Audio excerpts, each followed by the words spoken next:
अपने आप को जानो, राजयोग के द्वारा अपना परम पिता पहचानो। इसी राजपथ पर चलकर तुम पालो अपना बसेरा।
ज्योति जगा लो, होगा दूर अंधेरा।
ओम शांति।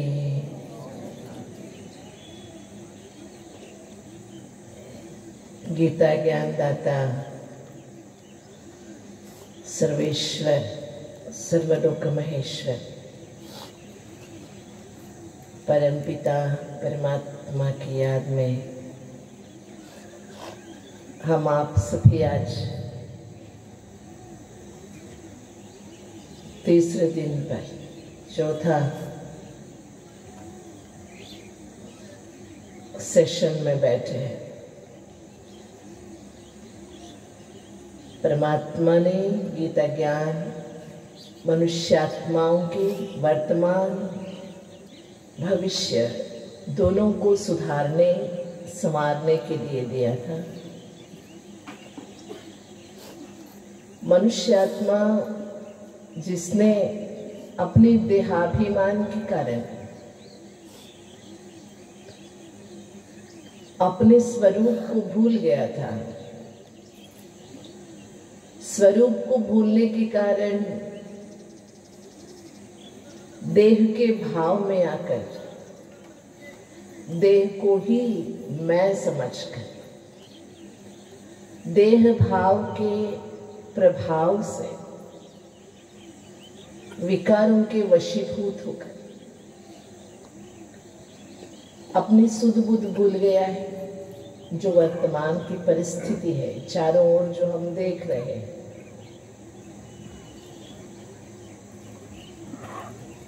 हर कोई अपनी अपनी नशे में है। किसी को अपने आयु की नशा है कि हम युवा हैं, किसी को अपनी पढ़ाई की नशा है,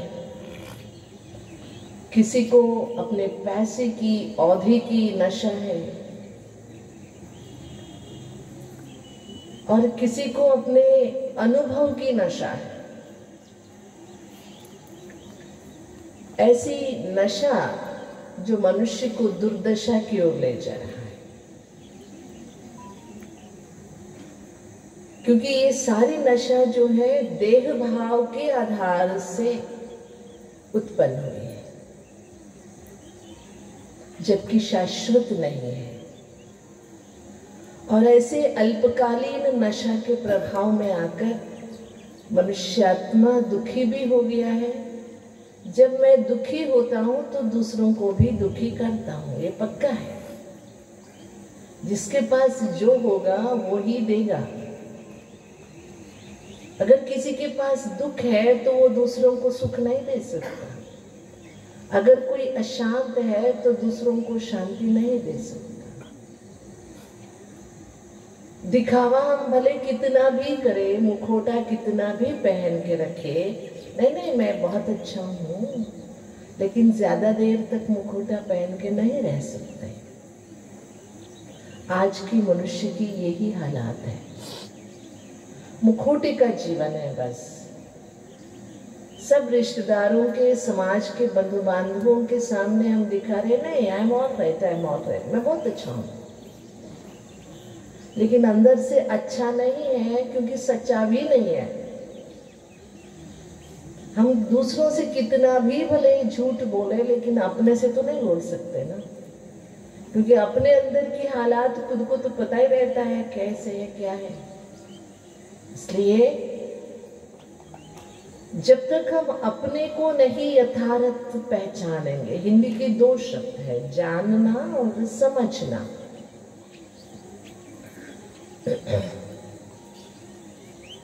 जानने के बाद ही समझने की ओर बढ़ते हैं, समझने के बाद ही अनुभव कर पाते हैं, चलना होता है। लेकिन हमने समझा ही नहीं, केवल जानने तक ही अपने को रख दिया, जिसके कारण से हम गीता ज्ञान को जानते हैं, लेकिन समझते हैं क्या? नहीं समझते हैं। हम आत्मज्ञान को जानते हैं, लेकिन आत्मस्वरूप का अनुभव किया है क्या? नहीं किया है। अगर किया भी है, लेकिन आत्मा को ताकतवान बनाया है क्या? वो नहीं है।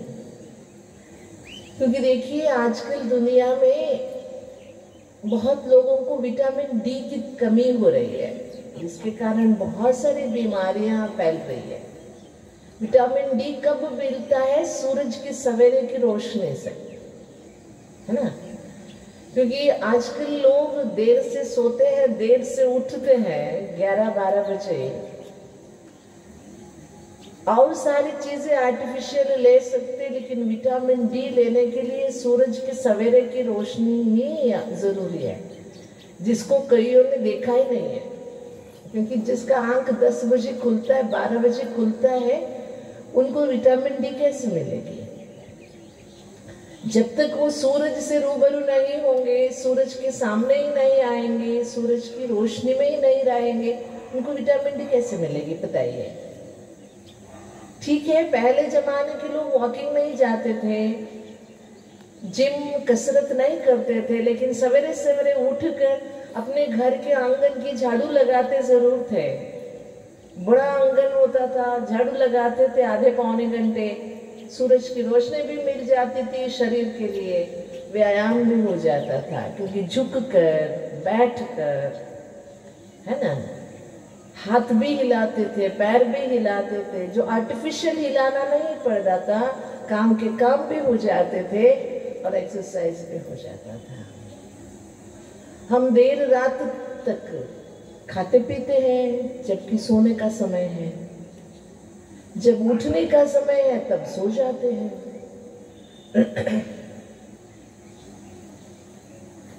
जिससे दुनिया की बायोलॉजिकल साइकिल ही खराब हो गया है। और बहुत सारी बीमारियां फैल रही हैं। आपने देखा होगा आजकल की जो युवा बहुत पैसे कमा रहे हैं वो 40 की उम्र में ही शरीर छोड़ के चले जा रहे हैं, क्योंकि पैसे से जिंदगी को बचा नहीं सकते। अंदर की ताकत चाहिए, और अंदर की ताकत तब आती है जब परमात्मा ने बनाया हुआ ये जो बायोलॉजिकल साइकिल है इसी के अनुसार हम चलें। जल्दी उठे, जल्दी सोए, उठते ही इधर उधर की बातें। आजकल हम क्या करते, उठते पहले उठाते मोबाइल है जो पूरी तरह से नेगेटिव एनर्जी है, रेडिएशन है, नेगेटिव एनर्जी है जो जरूरत ही नहीं है। और रखते कहाँ है अपना मोबाइल सिराने, जबकि रखना ही नहीं है वहां पर। जहां आप सोते वहां से बहुत दूर रखना है। रेडिएशन से ब्रेन में बहुत इफेक्ट हो रहा है। इसका कारण क्या है बताइए? बहुत सारे माता पिता हमारे पास बच्चों को लेके आते हैं, कहते हैं कि बच्चे हमारी बातें नहीं सुनते हैं, बच्चे ना बाहर का खाना पसंद करते हैं, बच्चे घर की रोटी दाल नहीं खा रहे हैं, चावल नहीं खा रहे हैं।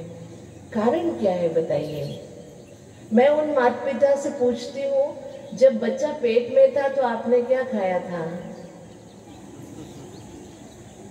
है ना? आप आजकल जैसे देखिए, माँ गर्भवती होती है तो माँ की कुछ इच्छाएं होती हैं, और आजकल तो माँ की इच्छाओं का बहुत कदर किया जाता है। और आजकल की माँ की इच्छा क्या है? बाहर घूमना, बाहर की चीजें खाना। इस इच्छा से जब वो बच्चे को लाती है तो बच्चा क्या करेगा?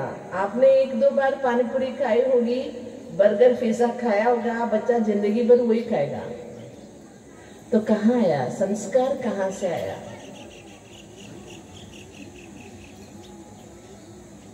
कहाँ से आया? तो अभी सुधारना ही भी माँ बाप को ही है, क्योंकि माँ बाप और बच्चों के बीच में एक टेलीपैथी होती है, जो टेलीपैथी के द्वारा हम बच्चों को संदेश दे सकते हैं। क्या है टेलीपैथी? देखिए, आपका बच्चा कहीं बाहर है, बहुत दूर है, वो वहां बीमार है, उसका फोन नहीं आया, लेकिन आपको अंदर कुछ गुदगुदी हो रही है, लग रहा है मेरा बच्चा ठीक नहीं है। होता है ना, माताओं को ज्यादा होता है। This is telepathy. उसी टेलीपैथी के द्वारा आप अपने बच्चों को संदेश दे सकते हो। इसका एक ही है, हम बदलेंगे तो दुनिया बदलेगी, हमारी सोच बदलेगा तो दुनिया की सोच बदलेगी, दुनिया बदलेगी तो हम बदलेंगे। ये उल्टा है। हमसे दुनिया बनी है तो हम बदलेंगे तो दुनिया बदलेगी। इसी कानून पे ये दुनिया टिकी हुई है। गीता में भगवान कहते हैं, जब आत्मा इस शरीर से निकल के जाती है तो अपने साथ अच्छे व बुरे कर्मों का फल लेके जाती है। वायुर्गंधानि वाशयत्। जैसे यहाँ से हवा गुजरती है तो अगर यहाँ बदबू है तो बदबू लेके जाती है, अगर यहाँ खुशबू है तो हवा के साथ खुशबू भी चली जाती है। वैसे आत्मा ने जो कर्म किया उसी कर्म को अपने साथ लेके जाती है, या कर्म के फल को ले जाती है। इसलिए भगवान ने गीता में कहा है, कर्मण्येवाधिकारस्ते मा फलेषु कदाचन मां कर्म फल हेतुर्भुर्माते संगोस्त्व कर्मणि। कर्म करना तेरा अधिकार है, कर्म फल के बारे में सोचना तेरा अधिकार बिल्कुल नहीं है। अगर तुमने अच्छा कर्म किया है तो तेरे को फल मिलना ही है। वो आजकल का गवर्नमेंट नहीं है आपने कर्म किया और आपका पगार नहीं दे, ऐसे नहीं। भगवान के दरबार में ऐसे कभी नहीं होती। आपने किया है, जो कल भी हमने सुना, ईश्वर सर्वभूतानां हृदयेषु अर्जुन तिष्ठति ब्राह्मण सर्वभूतानि यंत्रारूढ़ानि माया।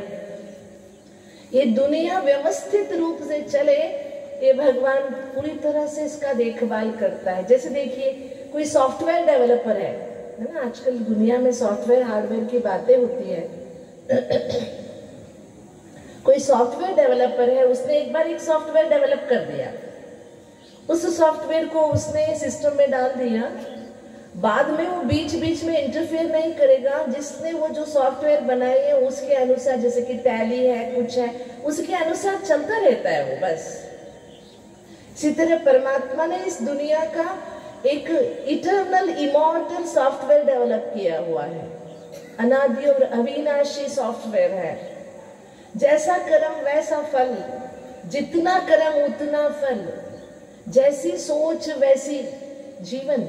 ये भगवान की बनाई हुई बहुत सुंदर सॉफ्टवेयर है। ये खुद भगवान भी नहीं चेंज कर सकता, क्योंकि वंस एक बार डेवलप हुआ है, ये सील्ड है।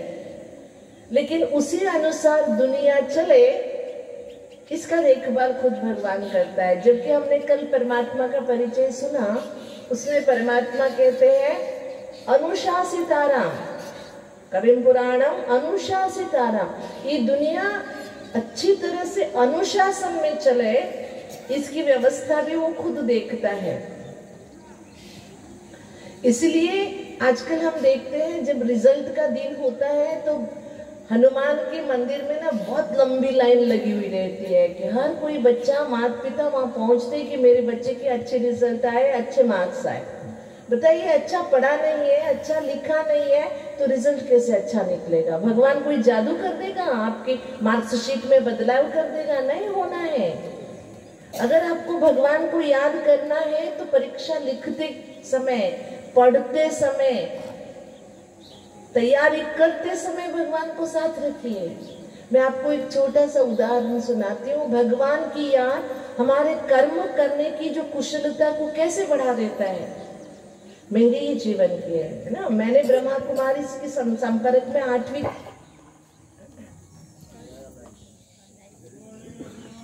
आप सुनाई दे रहा है?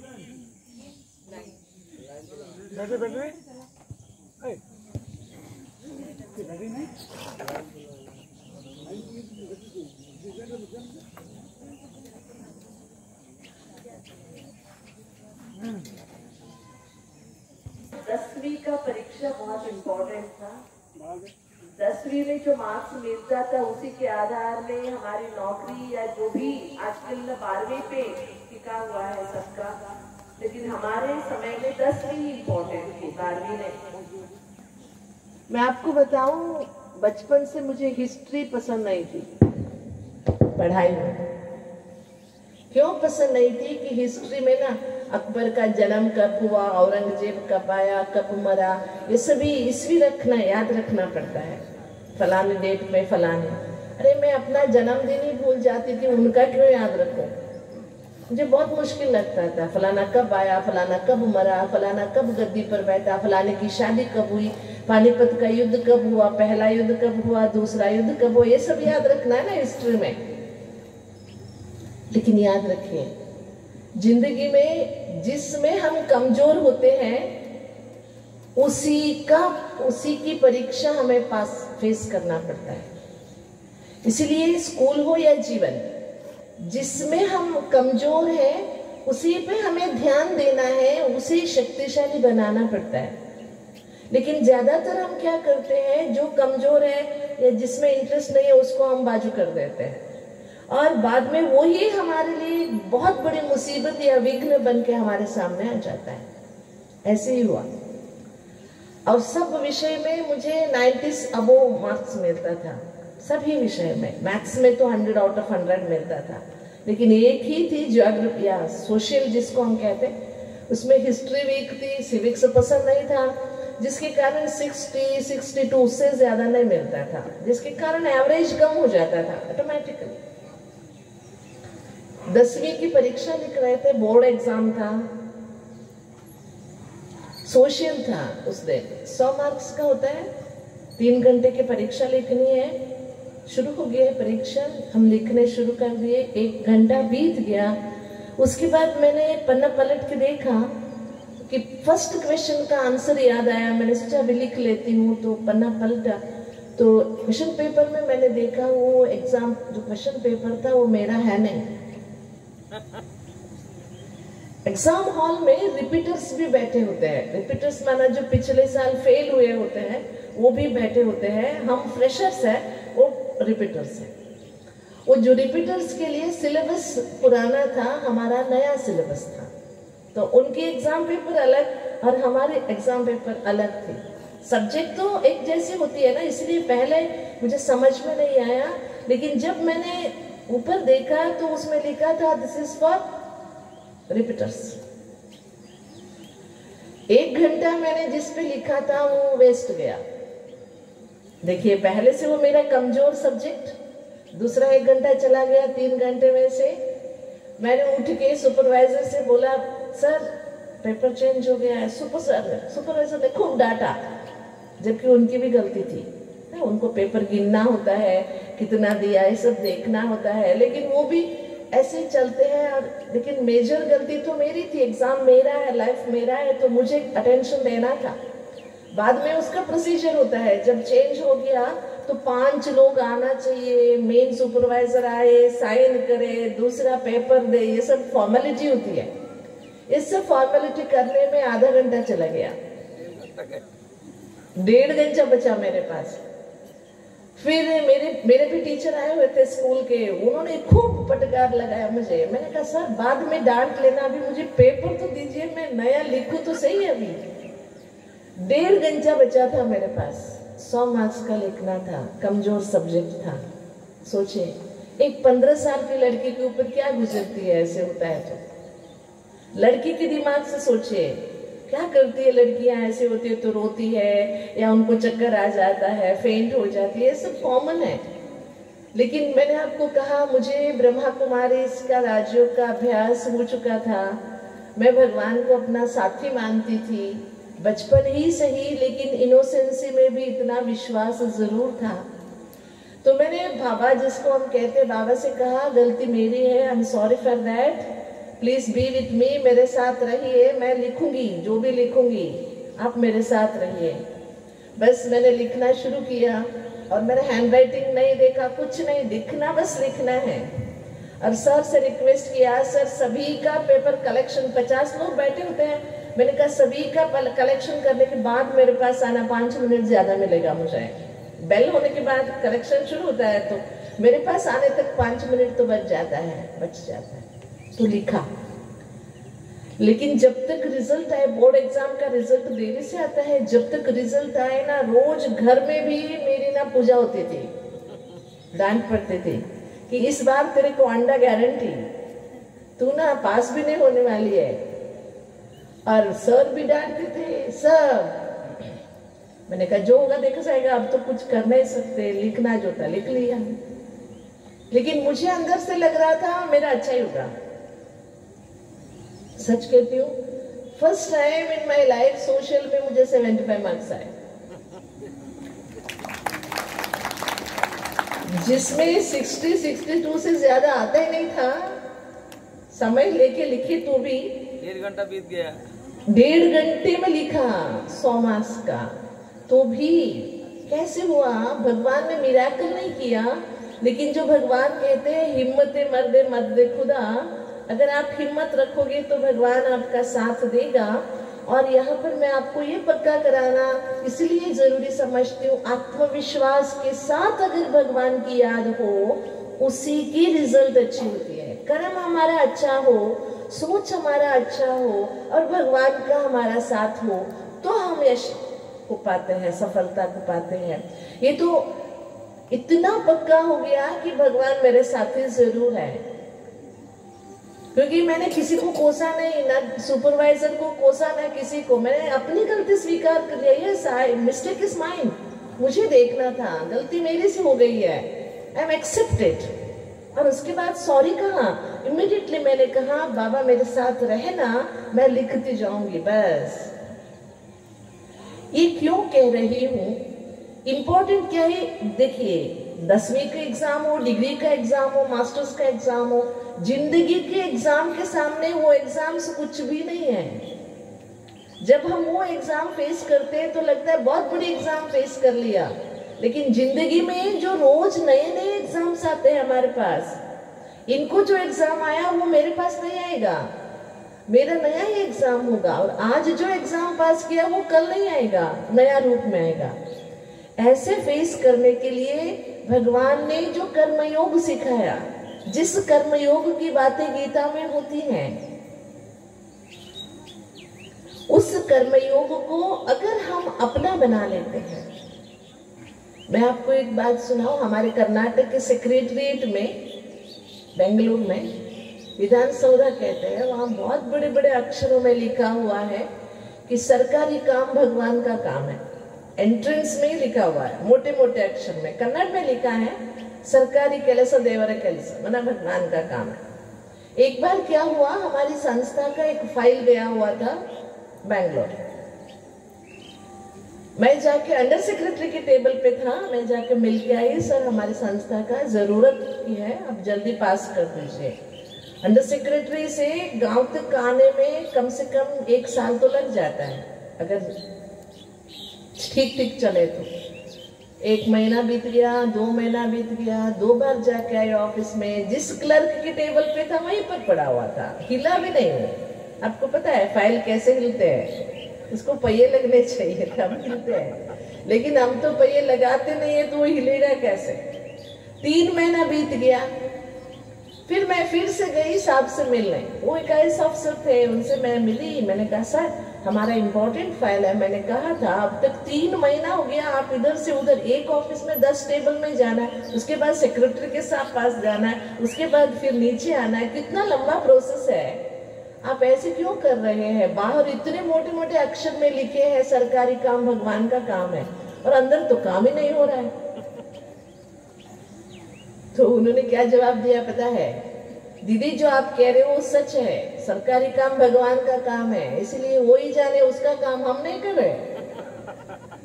भगवान का काम है ना, उसका काम वो ही जाने, हम क्यों करें। ये देखिए जिसने भी लिखा उसने कैसे सोच के लिखा कि जैसे हम भगवान के काम कितनी श्रद्धा से करते, कितने विश्वास से करते, कितनी ट्रांसपेरेंसी से करते, भगवान के काम करते समय, है ना, घी डालना है 10 किलो घी डाल देते हैं, घर में थोड़ा बचाते, लेकिन भगवान के लिए नहीं, 10 किलो डालना है 10 किलो हम डाल देते हैं, वहां हम कंजूसी नहीं करते, कितनी श्रद्धा से करते, साफ सफाई करनी ही है, पूरे कपड़े धोनी ही है, सब हम कितनी श्रद्धा से करते हैं। तो इतनी श्रद्धा से हर काम करें हम, केवल सरकारी काम नहीं, हमने अपने घर का भी काम क्यों ना हो, झाड़ू पोछा ही लगाना क्यों ना हो, बर्तन मांजना ही क्यों ना हो, जो भी काम करें हम, गीता कहती है श्रद्धावान अनसूयश्च, कैसे करना चाहिए, भगवान का ज्ञान श्रद्धा से करनी चाहिए। इसलिए मैं क्या कह रही हूँ, आजकल बहुत लोग ये कहते हैं कि हम कोई ध्यानवान नहीं करते, योग अभ्यास नहीं करते, हम काम को ही पूजा समझते, कर्म को ही पूजा मानते हैं, हम कर्म करते हैं। सच में कर्म को पूजा समझ के कर रहे हैं क्या, बताइए। वर्क इज वर्शिप, कर्म ही पूजा है, लेकिन कर्म ही पूजा तब होगी जब कर्म करते समय ये किसका काम है, ये किसका कर्म है, किसके लिए मैं कर रही हूँ, ये अगर हमें याद है, उस याद में हम कर्म करते हैं तो कर्म पूजा हो सकती है, नहीं तो नहीं। एक ही अगरबत्ती सभी को लगा दिया और मैं कहने लगी कर्म ही पूजा है, ये नहीं होने वाला है। इसलिए आज की वर्तमान की जरूरत क्या है, हम हर कोई बदलाव चाहते हैं, दुनिया में बदलाव हो, व्यक्ति में बदलाव हो, सिस्टम में बदलाव हो, व्यवस्था में सुधार हो, लेकिन जब तक अवस्था नहीं बदलेगी तो व्यवस्था कैसे बदलेगी। पहले क्या बदलनी चाहिए, अंदर की अवस्था, हमारा सोच, हमारी बोल, हमारा चलन, हमारा व्यवहार, ये जब तक नहीं बदलेगा तो व्यवस्था में बदलाव आप कैसे लाएंगे। हर कोई दूसरे को बदलना चाहता है, इसके कारण ये नहीं सोचता कि मेरे कारण मैं दुखी हूं। लोग क्या कहते पता है, अरे क्या करे दीदी, दुनिया में रहने नहीं देती, दुख ही देती है, कष्ट ही देती है, तो हम क्या करें।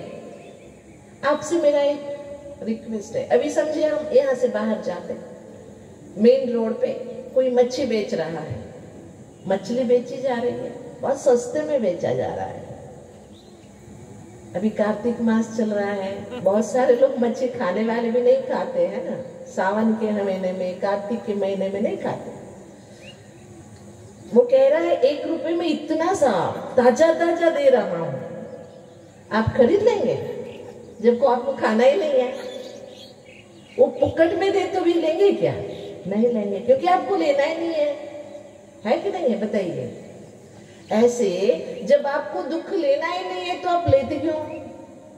जब बाजार में सस्ता मिल रहा है, फोकट में मिल रहा है, तो भी जब आपको लेना नहीं है तो आप लेते नहीं है। तो जिंदगी में कोई दुख दे रहा है, कोई इंसल्ट कर रहा है, कोई कुछ कह रहा है, आप लेते क्यों हो? देने वाले की बात छोड़ो, लेते क्यों हो ये बताओ। इसका मतलब गलती कहाँ है, कमी कहाँ है? हमारे अंदर है। हम लेना छोड़ देना तो हम सुखी रहेंगे, लेकिन हमको आता नहीं है। जो भी देता है ले लेते हैं और रख भी लेते हैं, उसको उतारते नहीं है। एक बार पहले हम लोग माउंट आबू जाते थे तो मुंबई होके ही जाना पड़ता था हम लोगों को, सीधी ट्रेन नहीं थी। हम कर्नाटक से निकलते थे, 3 ट्रेन चेंज करके मुंबई में सवेरे उतरते, शाम तक बैठते, फिर शाम को एक ट्रेन मिलता, तब अहमदाबाद जाते, फिर अहमदाबाद से आबू रोड, ऐसे जाते थे। एक बार हम हमारी जैसी बहनें, समर्पित बहनें जा रही थी, हम 25 बहनें थी, सवेरे सवेरे उतरी मुंबई में। मुंबई में लोकल ट्रेन पकड़ना आसान है, सेफ भी है टैक्सी से ज्यादा। तो हम लोगों ने लोकल ट्रेन पकड़ा। लोकल से हमको दादर से सेंट्रल जाना था, फिर सेंट्रल से ट्रेन चेंज करनी थी। तो हम सभी बहनें लेडीज डिब्बे में घुस गए, वही सेफ है। लेडीज में सभी बहनें थी तो लेडीज में, लेडीज डिब्बे में सवेरे सवेरे ना ये मछली बेचने वाली माताएं होती है मुंबई में, बड़ी बड़ी टोकरी लिए, इतनी बड़ी बड़ी टोकरी लेती है, और वो भी ऐसी रहती है हट्टी कट्टी माताएं, और वो टोकरी से पानी टपकता रहता, बदबू भी आता। आपको पता है जो मच्छी बेचने वाले होते हैं ना, उनके सामने अगर आप नाक बंद करेंगे ना, उनको बहुत गुस्सा आता है। वो मच्छी लेके आपको ऐसे घुसाएंगे, हम खाते हैं और आप नाक बंद करते हो, ऐसे उनको बहुत गुस्सा आता है। हम लोग चुपचाप बहुत कष्ट से, सवेरे का समय है ना, पेट खाली भी रहता है, इतना समस्या हो रही थी ना, चुपचाप खड़े थे। उसमें क्या हुआ, रोज नौकरी को जाने वाली कुछ माताएं थी, उन्होंने कहा मछली बेचने वाली माइयों से कि ताई, ताई बोलते ना मराठी में, बहन को ताई बोलते, ताई टोकरी नीचे रख देना, क्यों उठा के खड़ी है? तो मछली बेचने वाली माता ने क्या बोला पता है? अरे ताई तेरे को इतना भी पता नहीं है, अगर टोकरी नीचे रखूंगी तो रेलगाड़ी का वजन नहीं ज्यादा हो जाएगा। बताओ, अब टोकरी सिर पर लो या नीचे रखो, कौन उठा रहा है? उठा कौन रहा है बताओ? रेलगाड़ी तो उठा रही है, लेकिन जो सोच देखिए, अगर मैं नीचे रखूंगी तो बेचारी रेलगाड़ी को दर्द होगा। ऐसे हम लोग भी क्या सोचते हैं, हम अपना बोझ जो भगवान के सामने रखते हैं तो बेचारा भगवान पूरी दुनिया का उठा रहा है, मेरे कारण उसका बोझ बढ़ जाएगा, इसलिए हम अपना बोझ उठा के लंगड़ाते चलते रहते हैं। तो योग ये विधि है कि हम अपने आप को भगवान के सामने खाली करें और विश्वास रखें कि हमने भगवान को जो सुनाया वो किसी को नहीं सुनाएगा। दुनिया में एक ये है भगवान जो हमारी सुनाई हुई बातें दूसरों को नहीं सुनाता, और सभी दूसरे को सुनाते जरूर है, और जो हमने सुनाया ना उसको 10 और जोड़ के सुनाते हैं। आपने आपके खास दोस्त को कह दिया कि क्या करे भाई ऐसा समस्या है, उसका एक खास होगा वो उसको कह दिया, उसका एक खास होगा उसने उसको कह दिया। ऐसे ना आपने कहा कुछ और लोग सुने कुछ।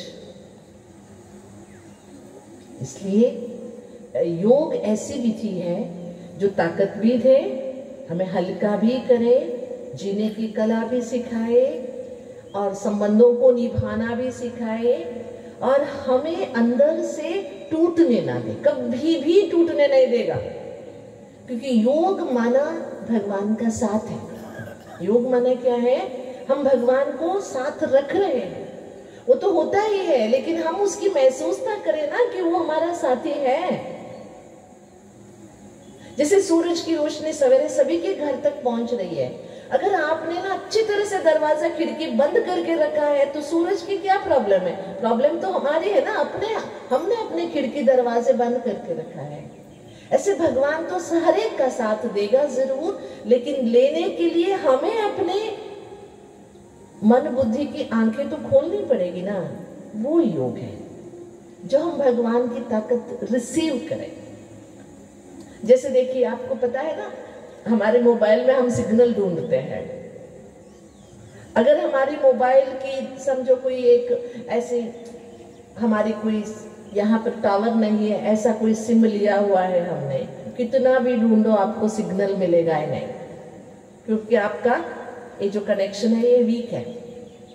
अगर कॉमन कनेक्शन ले लिया तो ऑटोमेटिकली आपको सिग्नल मिल जाएगा। इसी तरह अगर हमारा कनेक्शन ही वीक है तो हम भगवान से रिसीव नहीं कर सकते।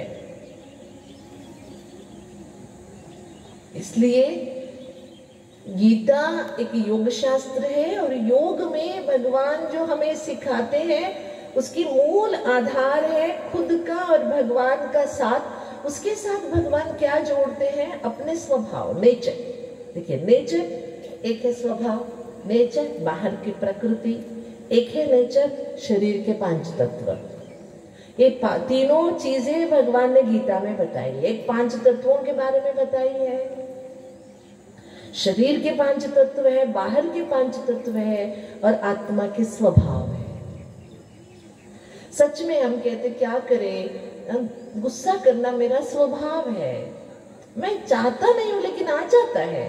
कई माताएं क्या बोलती है पता है, बहुत बहुत कड़वे शब्द बोलती है, बोलने के बाद बोलती है, दीदी ना मेरे बोलने का ढंग ही ऐसे है, आप गलत मत समझना, मेरे दिल में ना कुछ नहीं रखती हूँ मैं बोलने का ढंग ही ऐसे। आप मेरे हृदय को देखो, दिल तो बिल्कुल साफ है मेरा। आपका दिल कोई ऑपरेट करके देखेंगे क्या अंदर क्या है? सब क्या देखेंगे? इसलिए भगवान कहते हैं कि मीठी वाणी बोल रे मनवा, है ना। गुड़ नहीं दिया तो नहीं, गुड़ जैसे दो बोल बोलने में तेरा क्या जाता है? इसलिए देखिए, योग जीवन से जुड़ा है, जीवन योग के बिना अधूरा है। आजकल हम योग को देखिए करते क्या है, आजकल तो योग का जमाना, कौन सा भी चैनल घुमाओ सवेरे योग योग योग चलता रहता है। हर कोई डांसिंग योग है, कोई सिंगिंग योग है, कोई क्लाइंबिंग योग है, कोई पता नहीं क्या क्या योग सिखा रहे हैं। ऐसा सभी योग के इच्छुक भी हैं, और स्पेशली पतंजलि के अष्टांग योग बहुत प्रसिद्ध है ना। आप सोचिए, पतंजलि के अष्टांग योग में 8 अंग है। अष्टांग माना 8 अंग, यम नियम आसन प्राणायाम प्रत्याहार ध्यान धारण समाधि, 8 अंग। यम नियम आसन प्राणायाम प्रत्याहार ध्यान धारण समाधि। इसमें से कितना हम कर रहे हैं बताइए? आसन कर रहे हैं, योगासन, ज्यादा से ज्यादा प्राणायाम कर रहे हैं, और कुछ नहीं। जो बचा 6 है और कौन करेगा?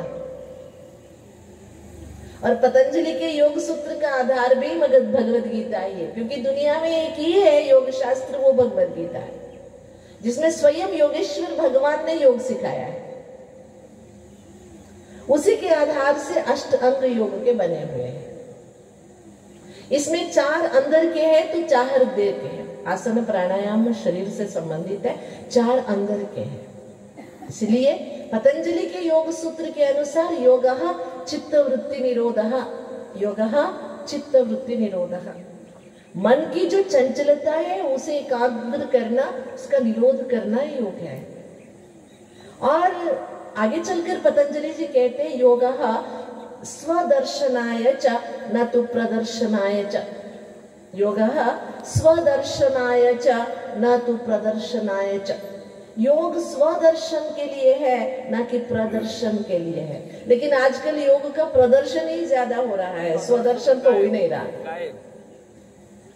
और मैं देखती हूँ आजकल जो रियलिटी शोज चल रहे हैं, डांसिंग शोज, वो डांस कुछ नहीं है वहां पर, वहां तो सर्कस ही चल रहा है।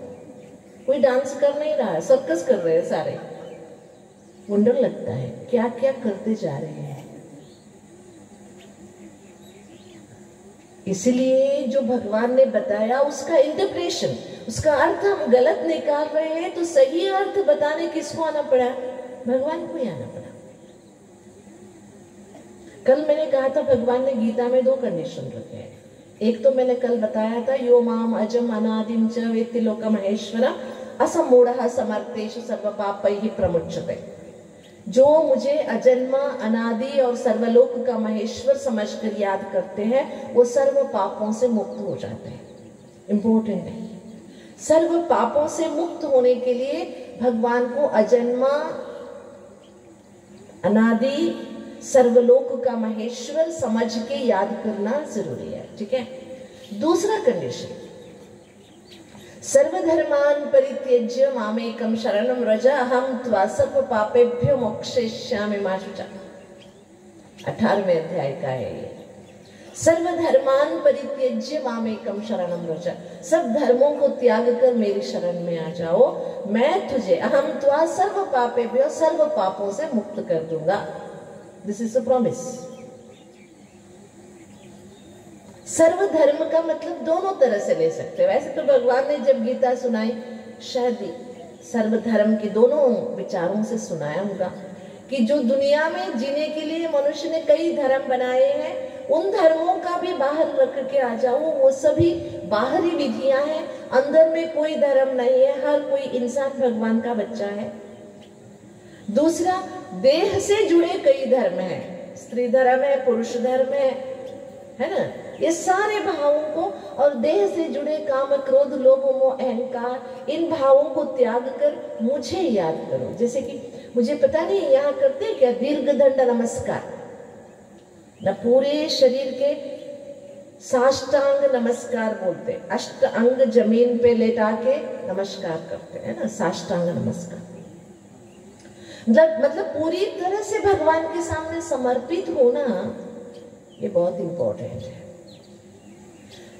क्योंकि भगवान इतनी हक से कैसे कहते हैं, क्योंकि सर्व आत्माओं का वही पिता है। दुनिया में कोई भी धर्म नहीं जो कहे भगवान 2 है, कोई धर्म कहता, सब धर्म कहता है भगवान एक है। सभी धर्मों की यही मान्यता है, एक ही भगवान को सब मानते, अलग अलग तरीके से मानते हैं बस। हाँ देखिए, बच्चे के लिए एक व्यक्ति पापा है, वही व्यक्ति अगर जज है तो क्लाइंट्स के लिए वो जज है। अगर वही व्यक्ति किसी का बेटा है तो पापा के लिए वो बेटा है। कितने अलग अलग है ना रूप है एक व्यक्ति के। जब व्यक्ति के अलग अलग रूप हो सकते हैं तो भगवान के अलग अलग मान्यताएं क्यों नहीं हो सकती है? वो कोई गलत नहीं है। अगर हम अलग अलग तरीके से भगवान को मान रहे हैं वो गलत नहीं है, लेकिन ये जो विश्वास होना चाहिए कि भगवान एक ही है। और मैं आपको एक छोटी सी बात कहूँ, मुझे एक कुआं खोदना है, ठीक है, एक कुआं खोदना है पानी के लिए। किसी ने कहा यहाँ पर कुआं खोदोगे 30 फुट खोदोगे तो पानी आ जाएगी। देखने वाले होते हैं ना वो, उन्होंने कहा यहाँ पर इस जगह पर खोदो, 30 फीट खोदोगे तो पानी आ जाएगा। ठीक है, मैंने सोचा एक ही जगह 30 फीट क्यों खोदूं, 5-5 फीट का 4-6 गड्ढा बना दूं तो 30 फीट हो जाएगा। ऐसे अगर मैं 5-5 फीट का 6 गड्ढा बना दूं तो पानी निकल आएगा क्या? मुझे 30 फीट तो हो गया। लेकिन अगर मुझे पानी मिलना है तो एक ही जगह 30 फीट खोदना है, 30 नहीं 35, जब तक पानी मिले। इसी तरह कल भी हमने जो सुना था, एक भगवान के स्वरूप पर, जैसे कि अर्जुन ने पूछा किस भाव से मैं तेरा ध्यान करूं, देहधारी स्वरूप से जब याद करते हैं तो बहुत अच्छा लगता है, खुशी भी होती है। लेकिन भगवान ने जो कहा है गीता में, ये 2 कंडीशन याद रखिए। जो यो माम अजम अनादिम च, मेरे मूल स्वरूप में मुझे याद कीजिए, और सर्व धर्मों को त्याग कर मुझे याद कीजिए। ये बाहरी स्वरूप जो है, द्वैत अद्वैत विशिष्टाद्वैत शक्ति विशिष्टाद्वैत, पता नहीं कितने अनेक मान्यताएं हमने बना कर रखी है। ये भक्ति भाव के लिए, श्रद्धा के लिए ठीक है, लेकिन जब हम भगवान से जुड़ना चाहते हैं तो उसके मूल स्वरूप में जुड़े। आपको देखिए कोई सरकारी सहूलियत है या आपके कुछ भी कामकाज होना है, आपको कोई बंटी बुला रहा है, कोई शुंटी बुला रहा है, उससे आपका काम नहीं होगा, आपके ओरिजिनल नाम से होगा, है ना। ओरिजिनल नाम का जो पेपर से वो देना होगा। इसी तरह परमात्मा को मूल स्वरूप में जब हम याद करते हैं तभी परमात्मा से हम ताकत ले पाते हैं। आज शाम जो हमने भगवान की जो राजयोग है, जो जिससे हमारे जीवन में बदलाव आ सकता है और हम बदल सकते हैं, क्योंकि बदलना बाहर से नहीं है, कपड़ों से नहीं है, रूप से नहीं है, ये नाम लगाओ ये नाम, इससे बदलना नहीं है। बदलना कहाँ है? हमें अंदर से है, और वो बदलाव परमानेंट चाहिए, टेम्पररी नहीं। तो बदलाव लाने के लिए हमें परमात्मा के साथ कैसे जोड़ना है खुद को, जिसमें गीता बहुत सुंदर बातें हैं। गीता में राजयोग के बारे में, वैसे तो श्रुतियों में कहते हैं राजत्वात् सर्वयोगानां राजयोग इति श्रुतः, राजत्वात् सर्वयोगानां राजयोग इति श्रुतः। सर्व योगों का जो राजा है उसे राजयोग कहते हैं। और गीता में तो बहुत अच्छी अच्छी डेफिनेशन है योग के बारे में। बुद्धि युक्तो जहातिह उभे सुकृत दुष्कृते तस्मात् योगाय युज्यस्व योगः कर्मसु कौशलम, योगः कर्मसु कौशलम। ऐसे बहुत सुंदर बातें जो भगवान ने बताई, मैं वही आपसे कह रही हूँ कि हम रटते तो कब से आए, जपते तो कब से आए, लेकिन कभी उसे अपने दिल से लगाया नहीं, करने की कोशिश ही नहीं की। तो अभी थोड़ी सी अभ्यास करेंगे उसका, कि भगवान ने खुद राजयोग सिखाया भारत में अवतरण होकर, तो हमने नहीं सीखा तो हमारे जैसे महान मूर्ख तो कोई होगा ही नहीं दुनिया में। कहीं भगवान अमेरिका में नहीं आया, ऑस्ट्रेलिया में नहीं आया, भारत में आया और हमारे लिए आया, और हम सोए पड़े रहे। तो मैं एक बात सुनाती हूँ। हमारे घर में, मैंने वैसे भी कहा है कि बहुत बच्चे थे, मैं और चाचा की बेटी साथ में पढ़ते थे, एक ही कक्षा में पढ़ते थे, और इतनी पढ़ती थी ना मेरी चाचा की बेटी, बेचारी सवेरे 4 बजे उठ के पढ़ती थी, रात 10 बजे तक पढ़ती थी, रटती थी, फिर भी रोज डांट खाती थी स्कूल में, और बेचारी को 40 से ऊपर मार्क्स आते नहीं थे। और एक मैं थी, स्कूल में एक बार सुन लिया, एक बार होमवर्क कर लिया, फिर एग्जाम के समय एक बार पढ़ लिया, बस 3 ही बार होता था मेरा, और मुझे 90 के ऊपर मार्क्स आते थे। और हम गांव से स्कूल जाते थे, 4 किलोमीटर चलते थे हम। आपसी में हम रोज जो सिखाया, पोएम्स हो या फॉर्मूलास हो, रटते आते थे। मुझे एक बार बोल के आ गई, मुझे वो पक्का अभी भी याद है। आप पूछेंगे कौन सी भी क्लास में मैंने जो पढ़ा है सारा यहाँ पर है। बेचारे को याद ही नहीं रहता था। हम सभी के लिए ना हमारा गाइड थे हमारे दादाजी। मैं अपने दादाजी से पूछती थी, अरे दादाजी हम दोनों आपकी ही पोतियां हैं, एक जैसा परवरिश मिल रहा है, कपड़े से लेके खाना सब कुछ एक जैसा मिल रहा है हमको, एक ही माहौल है। बेचारे इतना कष्ट उठा के पढ़ते, अगर उन जैसा कष्ट मैं उठाऊं ना, मैं 100 आउट ऑफ 100 ले लूं। मैंने कष्ट उठाती, बेचारी इतना कष्ट उठाती है तो भी 40 नहीं ले सकती। ऐसा फर्क क्यों है? ये मेरा प्रश्न था दादाजी से। हमारे दादाजी क्या कहते थे पता है? बेटा जब ब्रह्मा जी ना तकदीर लिख रहा था, शायद वो सोई पड़ी थी, तुम उठी थी, इसीलिए तुम्हारा तकदीर खुला है, उसका सोया है। मैं हंसती थी, अरे दादाजी ये क्या बात बता रहे हो, ब्रह्मा जी क्या अकेले बैठ के सभी की तकदीर लिखेंगे क्या? और कोई काम नहीं है क्या उनको? हर बच्चा जब जन्मता है तब दौड़ के वहां जाके लिखते हैं क्या? वो क्या बातें कर रहे हो? मैं मानती नहीं थी, लेकिन दादाजी भी वही, उनकी वही जवाब थी, वो होते रहते थे। लेकिन जब मैं ब्रह्मा कुमारी संस्था में, और जब मैंने यहाँ का सच्चा गीता ज्ञान सुना, तब मुझे समझ में आया कि ब्रह्मा जी कब तकदीर लिखते हैं और कैसे तकदीर लिखने की जो पेन है ना, लेख जो लिखनी है, वो हमारे हाथ में कैसे पकड़ाते हैं। इसलिए तो दुनिया कहती है, you are the master of your own destiny. आपके भविष्य के निर्माता आप खुद हो। कैसे हम तकदीर लिखते, कैसे सोए पड़े रहते, कैसे जागे हुए हैं। अब भगवान जब गीता ज्ञान सुना रहा है, अगर हम सोए पड़े हैं तो बस हमारा तकदीर सो गया। अगर अब हम आंख खोल के बैठे हैं और अपनी तकदीर बना रहे हैं, यहाँ पर कुछ लिखा नहीं है, जो लिखा है आत्मा के अंदर लिखा हुआ है ना। ये सभी बातें समझ में तब आई। लास्ट में मैं आपको एक ही बात कहना चाहूंगी। गीता में एक बहुत सुंदर श्लोक है, यान्ति देवव्रता देवान पितृन यान्ति पितृव्रता भूतानि यान्ति भूतेज्या यान्ति मध्याजिनोपि माम। इसका क्या अर्थ है? जो जिसको पूजता है वो उसके पास जाता है। यान्ति देवव्रता देवान, देवताओं को पूजने वाले देवताओं के पास, पितरों को पूजने वाले पितरों के पास, भूतों को पूजने वाले भूतों के पास, और मुझे पूजने वाले मेरे पास। परसों मैंने अपने भाई बहनों के साथ बैठी थी तो मैंने ये सुनाया था, मैं ब्रह्मा कुमारी संस्था में कैसे आई। ये श्लोक जिसके कारण से मैं ढूंढती ढूंढती यहां तक पहुंची। ये अभी गीता जयंती आती है तो गीता के कॉम्पिटिशन्स रखते हैं ना, ऐसे कॉम्पिटिशन में 9वां अध्याय का श्लोक है ये। 9वां अध्याय दिया हुआ था, जब पढ़ रही थी तो उसमें ये था। देखिए, अगर थोड़ी सी आंख खोल के हम इसे पढ़ेंगे ना, अवश्य इसमें हमें समझ में आता।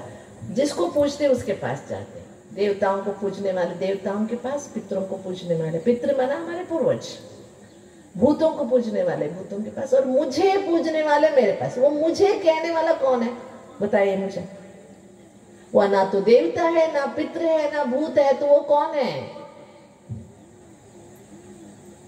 मतलब गीता जिसने सुनाई वो ना पितृ है, वो ना देवता है, ना भूत है। पितृ देवता और भूतों से बढ़कर है, वो तो कौन है? मैंने ये प्रश्न शंकराचार्य जी से किया था, श्रृंगेरी जी के। उन्होंने कहा था, बेटी ऐसे अगर तू बहस करेगी ना, तेरे को सब नास्तिक बोलेंगे, तो ढूंढती रहना, सच मिल जाएगा। बस किसी ने मुझे पर्चा पकड़ा दिया कि गीता ज्ञान दाता को जानना है तो यहाँ आओ, तो मैं ढूंढती आ गई और मुझे सच्चाई मिल गई। यहाँ आने के बाद इस श्लोक का स्पष्ट अर्थ हुआ, क्योंकि देवताएं 33 करोड़ हैं लेकिन परमात्मा एक है। देखिए, पुण्यात्मा, पापात्मा, महात्मा, देवात्मा, है ना। जैसा कर्म वैसी टाइटल। पुण्य करने वाले पुण्यात्मा, धर्म के काम करने वाले धर्मात्मा, महान काम करने वाले महात्मा, दैवी गुण वाले देवात्मा। ये सब अनेक है, अनेक है, याद रखिए। पुण्यात्मा अनेक है, पापात्मा अनेक है, धर्मात्मा अनेक है, देवात्मा 33 करोड़ है, लेकिन परमात्मा एक है। और याद रखिए, देवात्मा, पुण्यात्मा, पापात्मा सभी अपने कर्म से बनते हैं, लेकिन परमात्मा is not a degree to achieve through your actions. अपने कर्म द्वारा कोई परमात्मा नहीं बन सकता। परमात्मा एक ही है। ये बातें, इसलिए गीता को पढ़ना, गीता को समझना दोनों अलग चीजें हैं। गीता को रटना ठीक है, समय अच्छा बीतता है, इधर उधर की पता नहीं क्या क्या गाने, गंदी गंदी गाने, वो सुनने से अच्छा गीता सुने, उतना तो पॉजिटिव एनर्जी आ जाएगी। आजकल कोई भी टीवी खोलो, क्या क्या गंदे गंदे गाने, सुनने से मन बेचैन हो जाते हैं। और क्या म्यूजिक, उसे म्यूजिक कहेंगे या हल्ला कहेंगे, डम डम डम, पता नहीं कि कोई सिर फोड़ रहा है, उसे म्यूजिक नहीं कहते। अरे आप देखिए म्यूजिक प्रकृति में, देखिए सवेरे वॉकिंग जाइए, है ना, हवा चल रही है, दो टहनियां लग रही है, इतना अच्छा आवाज आ रहा है, पंछी बोल रहा है, कितना अच्छा आवाज आ रहा है, पानी बह रही है तो कितनी अच्छी आवाज आ रही है। प्रकृति में ट्यूनिंग है, इसलिए walking means tuning with the nature. Walking क्या है? प्रकृति के साथ ट्यूनिंग करना। देखिए, एक पेड़ खड़ा है धूप में, खड़ी धूप में खड़ा है, नीचे वाले को छाया दे रही है, मुझे धूप है तुझे भी धूप दे दूंगा, ऐसा पेड़ नहीं कह रहा है। इसलिए कहते परोपकारार्थ फलंति वृक्षाः फलोपकारार्थ दुहन्ति गायः परोपकारार्थ वहन्ति नद्याः परोपकारार्थमिदं शरीरम। वृक्ष अपने लिए फल नहीं देते, दूसरों के लिए देते। पानी अपने लिए नहीं बहती है, दूसरों के लिए नदी बहती है। गाय अपने लिए दूध नहीं देती है, गाय दूसरों के लिए दूध देती है। वैसे मानव शरीर भी केवल अपने लिए नहीं होना चाहिए, दूसरों की भलाई इसमें करे, तभी मानव जन्म सार्थक हो सकता है।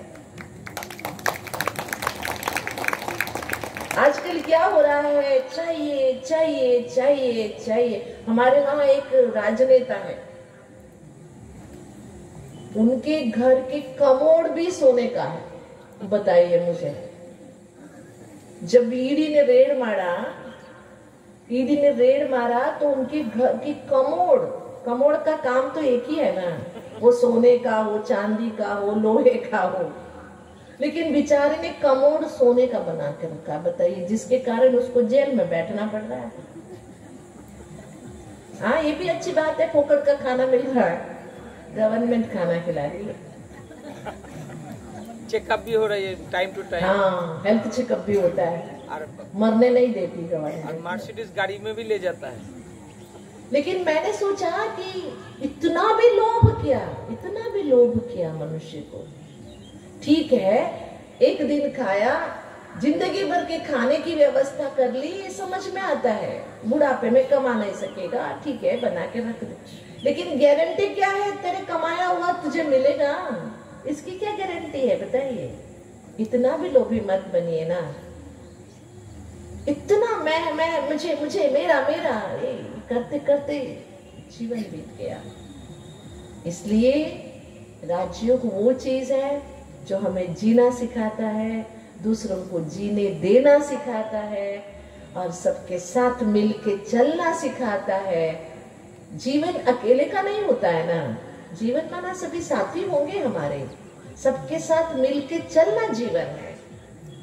इसलिए जन्म माँ बाप देते हैं, जीवन भगवान देता है। कि कौन देता है जीवन? हाँ, जन्म देने वाले माँ बाप का ऋण नहीं उतार सकते, तो जीवन देने वाले का काहे उतारेंगे, कैसे उतारेंगे बताइए? लेकिन एक काम कर सकते हैं, जिसने जीवन दिया वो जैसे चाहता है अगर वैसे जिएंगे ना तो बस इतना काफी है। वो चाहता है धर्म अनुसार कर्म करो, कर्म के साथ मुझे याद करो, मैं तुम्हारा साथ दूंगा। इसलिए हम आप सभी आज के सवेरे सवेरे संकल्प जरूर लेंगे, शरीर से भी मन से भी हम भगवान के साथी बनेंगे। क्या बनेंगे? भगवान तो हमारा साथी है ही, है ना। जब मुझे ब्रह्मा कुमारी बनना था या तो नौकरी करना था, तब मैंने अपने रिश्तेदारों को सभी को बताया कि हर जन्म हम मनुष्यों के लिए जिए हैं, काका के लिए, मामा के लिए, माता पिता के लिए, पति के लिए, बच्चे के लिए, पता नहीं किस किस के लिए जिए, लेकिन एक जीवन हम भगवान के लिए जिएंगे, एक जीवन। क्योंकि पूरी 5000 साल के 4 युगों के इस चक्र में हमने सभी दूसरों के लिए किया, बस एक जीवन हम भगवान के लिए करेंगे। लेकिन सच कहूं,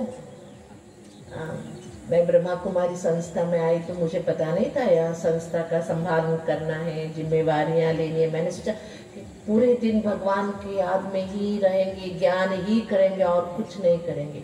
लेकिन अंदर आने के बाद पता चला यह संस्था संभालना है, जिम्मेवारियां उठाना है। मैं हंसती हूँ अपने पर, क्या हंसती हूँ पता है? आई थी नमाज पढ़ने और मस्जिद सिर पे गिर गया। आई थी नमाज पढ़ने, पता नहीं था, यहाँ आने के बाद क्या हुआ, मस्जिद ही सिर पे गिर गया। जब गिर गया है तो उठाना तो पड़ेगा ना। लेकिन इसमें भी खुश हूँ, भगवान ने मुझे इस काम का योग्य समझा है तो वो काम भी संभालेंगे, उसका दिया हुआ है तो हम संभालेंगे, ठीक है ना। तो जो भी काम है, समझे आप गृहस्थ में है, काम कर रहे हैं, कोई बिजनेस कर रहा है, कोई कुछ कर रहा है, कोई भी काम ये नहीं समझना मजबूरी है।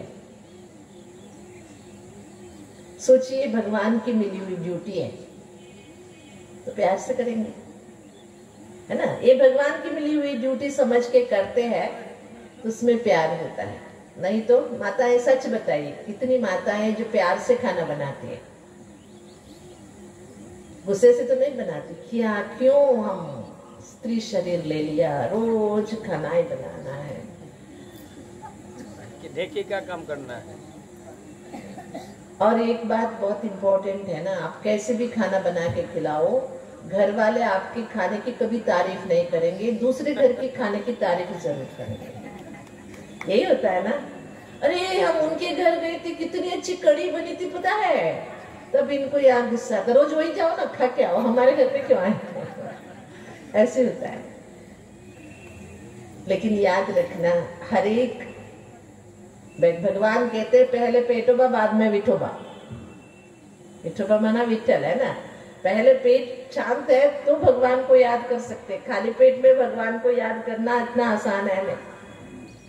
इसलिए आप खाना बनाते समय प्यार से बनाइए, ये भी एक सेवा है। दुनिया में अन्नपूर्णा की जितनी पूजा होती है ना, उतनी शिव जी की भी नहीं होती है। अन्नपूर्णा सभी की पेट शांत रखने वाली है। इसलिए मतलब मैंने कहा कि माताएं भी अपने काम से कभी नहीं नफरत करना कि क्या कर, तीनों समय यही करना, कभी फुर्सत ही नहीं मिलता। आजकल इसलिए माताएं घर में खाना कम बनाती है, होटल में खाना पसंद करती है, ज्यादा बाहर से मंगाती है। आजकल पता नहीं जोमोटो क्या क्या है, ऑर्डर करो तो आ जाता है सारा। आपको याद है, आज शाम को मैं सुनाऊंगी धर्मग्लानि की निशानियां क्या है और कितनी गंदी दुनिया बन गई है। आज 6-6 साल की बच्चे माँ बन रहे हैं, इसका कारण खाना है। जिस खाने में प्रिजर्वेटिव्स मिलाते हैं, समझिए आज आप घर में रोटी बनाते हो तो कितने दिन अच्छा बासी नहीं बनता, एक दिन में, दूसरे दिन में बासी हो जाता। लेकिन जो खाना बेचते, पैकिंग करके बेचते हैं, वो एक महीना कैसे ठीक रहता है बताइए। उसमें कुछ तो केमिकल्स डालेंगे जिसके कारण से वो रहता है। ऐसे केमिकल्स खाएंगे तो बच्चों का हालत क्या होगा। आप चिप्स घर में बनाते हो, बनाने के या आलू के, वो कितने दिन अच्छे रह सकते हैं, लेकिन वहां महीने साल भर चिप्स रहते हैं, तो इसका मतलब कुछ तो डालते होंगे ना उसमें जो खराब ना हो। ऐसे लेस है, पता नहीं कुरकुरे, आप बच्चों को खिलाते हो तो बच्चों को आप खाना नहीं खिलाते हो, आप जहर खिलाते हो, जिसके कारण बच्चों का दिमाग भी, शरीर भी सड़ रहा है। तो शुरुआत कहाँ से करेंगे? पहले आप घर में प्यार से खाना बनाना शुरू करो। शाम को भी मैं जरूर बताऊंगी कि जो भी है घर का खाना स्वर्ग के खाने से अच्छा है, और भगवान की याद में बनाओ, देखो कितना अच्छा स्वाद रहता है उसमें। कल मैंने शाम को कहा था टीवी के सामने खाना नहीं खाना चाहिए। खाते हो आप सभी? खाते हो क्या? फुर्सत तभी तो मिलती है 10 मिनट देख ले क्या है। देखने से क्या मिलेगा? कुछ नहीं, ठीक है ना। इसलिए राजयोग, गीता वर्णित राजयोग, भगवान का सिखाया हुआ राजयोग, जिस योग को सिखाने खुद योगेश्वर को आना पड़ा, वो कितना ऊंच योग होगा, कितना श्रेष्ठ होगा। जो अपने धर्म को, अपने कर्म को बदल के ना एक दिव्य कर्म बना देगा, ऐसा राजयोग जिससे हमारा जीवन मालामाल हो जाएगा, संपन्न हो जाएगा, और हम भी खुश रहेंगे, दूसरों को भी खुश रखेंगे। जब यहाँ धर्म की स्थापना होगी तभी बाहर भी अधर्म समाप्त होगा। सत्य धर्म की स्थापना की शुरुआत कहाँ से होना है? अंदर से, आत्मा के अंदर से जो है उसे जगाना है। नया कुछ नहीं करना है, सबके अंदर जो है उसे जगाना है। बहुत सुंदर एक डेफिनेशन है। What is education? शिक्षा माना क्या है? Education is the manifestation of perfection which is already in the man. Education is the manifestation of perfection which is already in the man. जो पहले ही मनुष्य में मौजूद है, ऐसी विशेषता को बाहर निकालना, उसका सर्वांगीण विकास करना, वो ही शिक्षा है। आप नया नहीं सिखा सकते, कुछ जो है उसी को बाहर ला सकते हो, दैट इज एजुकेशन। ठीक है, आजकल जो एजुकेशन मिल रहा है वो एजुकेशन नहीं है, अक्षर ज्ञान है बस। इसलिए किसी ने खूब कहा है, only literates are not educated. जो अक्षर जानते हैं वो सभी विद्वान नहीं है, उन्हें सुशिक्षित नहीं कहेंगे। सुशिक्षित वो है जो अक्षर के साथ जीवन जीने की कला भी सीखे, जिसको जीवन शिक्षा कहते हैं, जो आजकल कोई नहीं सिखा रहा। आपको पता है ना, आज जितने क्राइम करने वाले हैं सब एजुकेटेड है, डबल ग्रेजुएट्स है। क्राइम जितने बॉम्ब्स बनाने वाले ये सभी एजुकेटेड है। अनएजुकेटेड ये काम नहीं कर रहे हैं, तो क्या इसको एजुकेशन कहेंगे? नहीं, क्योंकि जिसमें मानवीयता ही नहीं है, जिसमें ह्यूमैनिटी नहीं है, उसको कम एजुकेटेड क्या कहेंगे? एजुकेशन की पहली निशानी मानवीयता है, ह्यूमैनिटी है। अगर मानवीयता ही नष्ट हो गई तो उसे कौन सी एजुकेशन कहेंगे, बताइए? तो हम शुरुआत खुद से करेंगे, घर वालों से करेंगे और परमात्मा का धन्यवाद करेंगे। चलिए शाम के लिए और राजयोग का विस्तार और राजयोग का अभ्यास भी करेंगे। अभी हम 5 मिनट भगवान का धन्यवाद करेंगे, पिता परमात्मा का आभार मानेंगे कि